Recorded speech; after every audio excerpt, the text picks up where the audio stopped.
Assalamualaikum warahmatullahi wabarakatuh. Perkenalkan, nama saya Rifka Anissa, ingin menjawab pertanyaan di hari ke-17. Yang pertama, jawablah pertanyaan mengenai kegiatan bermain baca-bacaan. Yang pertama, jelaskan apa yang dimaksud kegiatan bermain baca-bacaan. Kegiatan bermain baca-bacaan adalah kegiatan mengajarkan dan mengarahkan anak untuk bermain tiket baca yang ada di kotak permainan kata atau KPK. Lalu untuk pertanyaan kedua, jelaskan kegiatan apa saja yang termasuk ke dalam kegiatan bermain baca-bacaan, yaitu membaca tiket baca seperti baca majalah atau buku cerita atau bisa juga KPK. Lalu pertanyaan selanjutnya, apa tujuan dari kegiatan bermain baca-bacaan? Untuk tujuannya tentu saja dilakukan agar anak senang dalam kegiatan baca-bacaan, sehingga anak lebih terampil dalam membaca, minatnya juga semakin meningkat. Lalu untuk pertanyaan selanjutnya, kapan kegiatan bermain baca-bacaan dilakukan oleh motivator? Biasanya kita lakukan berulang kali dalam modul tulis dan berhitung dalam proses perkembangan di dalam kelas. Lalu pertanyaan selanjutnya, mengapa kegiatan bermain baca-bacaan menjadi kegiatan prioritas utama yang harus dilakukan oleh motivator? Karena fokus kita itu kan membimbing minat baca anak. Lalu pertanyaan selanjutnya nomor 6. Apa yang harus dievaluasi oleh motivator ketika anak bermain baca-bacaan? Biasanya kita memperhatikan ekspresi anak, apakah senang atau tidak melakukan kegiatan baca-bacaan.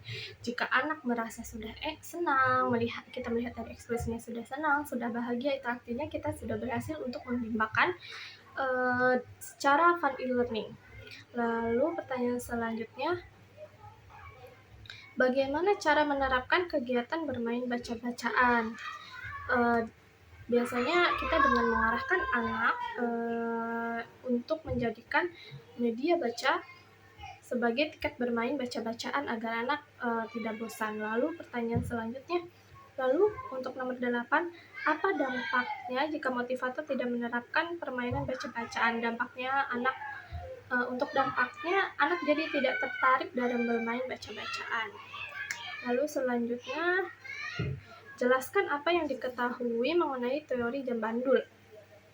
Dalam analoginya, ketika kita melihat jam bandul itu bergerak dari tengah, lalu dia ke samping, lalu dia kembali lagi ke tengah, lalu dia ke kiri, lalu kembali ke tengah lagi. Jadi jam bandul itu punya prioritas utama yang lebih banyak dilakukan dibanding dengan kegiatan selingan.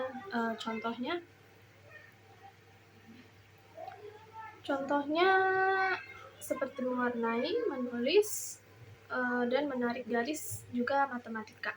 Lalu selanjutnya, apa tujuan penerapan jam bandul? Untuk tujuannya adalah agar anak tidak mudah bosan, semakin tertarik, semangat, antusias, dan juga ekspresif dalam kegiatan bermain sambil belajar. Lalu pertanyaan selanjutnya, kapan motivator menerapkan jam bandul? Biasa kita terapkan di saat jam belajar bermain baca-bacaan agar minat anak dalam membaca itu semakin meningkat. Lalu pertanyaan selanjutnya, bagaimana cara menerapkan teori jam bandul? Biasa kita motivator itu wajib mengarahkan anak bermain baca-bacaan bersama-sama dengan cara yang menyenangkan sesuai dengan kemampuan anak.